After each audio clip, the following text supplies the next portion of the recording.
നമസ്കാരം. മീഡിയ കമ്പാനിയൻ്റെ വളരെ പ്രധാനപ്പെട്ട കുറച്ച് അറിയിപ്പുകളിലേക്ക് സ്വാഗതം. എല്ലാവരും ശ്രദ്ധിച്ചിരിക്കേണ്ട പ്രധാനപ്പെട്ട കാര്യങ്ങൾ തന്നെയാണ് വീഡിയോ വഴി ഷെയർ ചെയ്യുന്നത്. ഏറ്റവും ആദ്യത്തെ പ്രധാന അറിയിപ്പ്, നമ്മളുടെ സംസ്ഥാനത്ത് 60 വയസ്സിന് മുകളിൽ പ്രായമുള്ളവർക്കും അതോടൊപ്പം തന്നെ പ്രത്യേക വെല്ലുവിളികൾ എന്തെങ്കിലുമൊക്കെ നേരിടുന്നവരാണ് എങ്കിൽ അങ്ങനെയുള്ളവർക്കെല്ലാം വേണ്ടിയാണ് സാമൂഹിക സുരക്ഷാ ക്ഷേമ പെൻഷനുകൾ വിതരണം ചെയ്യുന്നത്. 1600 രൂപ അർഹതയുള്ള എല്ലാവരുടെയും കൈവശം എല്ലാ മാസങ്ങളിലും ഇപ്പോൾ വിതരണം നടക്കുകയും ചെയ്യുന്നുണ്ട്. അപ്പോൾ ഇതിൻ്റെ പുതുക്കൽ ആരംഭിച്ചിട്ടുണ്ട്. ഇപ്പോൾ തന്നെ 30% മുകളിൽ ആളുകൾ ഇതുവരെ ഈ മസ്റ്ററിങ് ചെയ്തു കഴിഞ്ഞു. ഈ മസ്റ്ററിങ് ചെയ്യുന്നതിന് അക്ഷയ കേന്ദ്രങ്ങളിലാണ് സംവിധാനമുള്ളത്.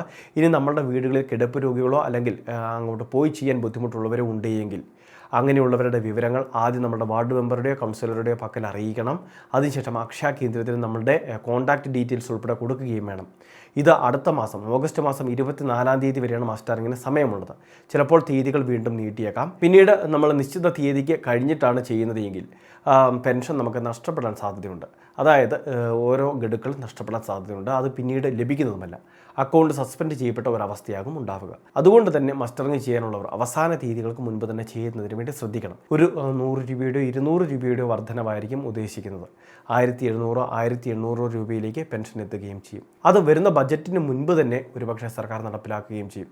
തദ്ദേശ തിരഞ്ഞെടുപ്പുകൾ കൂടി അടുത്ത് വരികയാണ്. അപ്പോൾ മസ്റ്ററിങ് ചെയ്ത ഗുണഭോക്താക്കൾക്കായിരിക്കും ഈ ആനുകൂല്യത്തിന് അർഹത ഉണ്ടാവുന്നത്.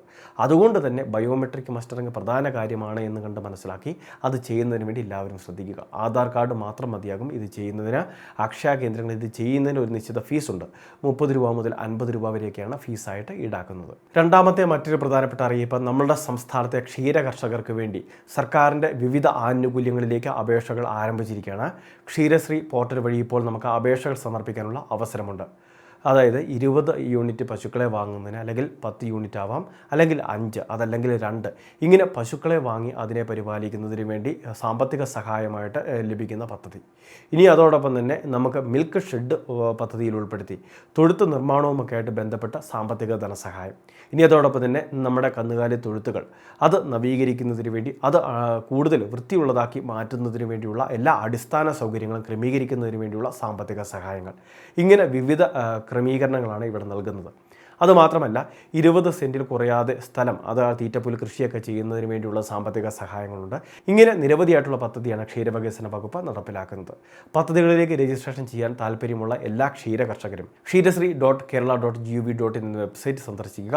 ആപ്ലിക്കേഷനുകൾ സബ്മിറ്റ് ചെയ്യുക. ഇനി അപേക്ഷ വെക്കാൻ എന്തെങ്കിലുമൊക്കെ ബുദ്ധിമുട്ടുകളുള്ളവർക്ക് അടുത്തുള്ള ഓൺലൈൻ സർവീസ് സെൻ്ററുകളിൽ എത്തിച്ചേർന്നാൽ അക്ഷയ കേന്ദ്രങ്ങൾ, കോമൺ സർവീസ് സെൻ്ററുകൾ, ജനസേവാ കേന്ദ്രങ്ങൾ ഇവിടെ എത്തിച്ചേർന്ന് ചെയ്യുന്നതിന് വേണ്ടി സാധിക്കുന്നതായിരിക്കും. ഏറ്റവും അവസാനത്തെ പ്രധാന അറിയിപ്പ്, നമ്മളുടെ സംസ്ഥാനത്ത് സെൻട്രൽ സെക്ടർ സ്കോളർഷിപ്പ് +2 കോഴ്സുകളിൽ 80% അതിന് മുകളിലും മാർക്ക് വാങ്ങി വിജയിച്ച ഇപ്പോൾ ബിരുദ കോഴ്സുകൾക്ക്, അതായത് ഡിഗ്രി കോഴ്സുകൾക്ക് 1-ാം വർഷം ഇപ്പോൾ അഡ്മിഷൻ ലഭിച്ചിരിക്കുന്ന വിദ്യാർത്ഥികൾക്കും അതോടൊപ്പം മുൻപ് ആപ്ലിക്കേഷൻ വെച്ചിരുന്ന വിദ്യാർത്ഥികൾക്ക് പുതുക്കലിന് വേണ്ടിയുള്ള അപേക്ഷയും ആരംഭിച്ചിരിക്കുകയാണ്.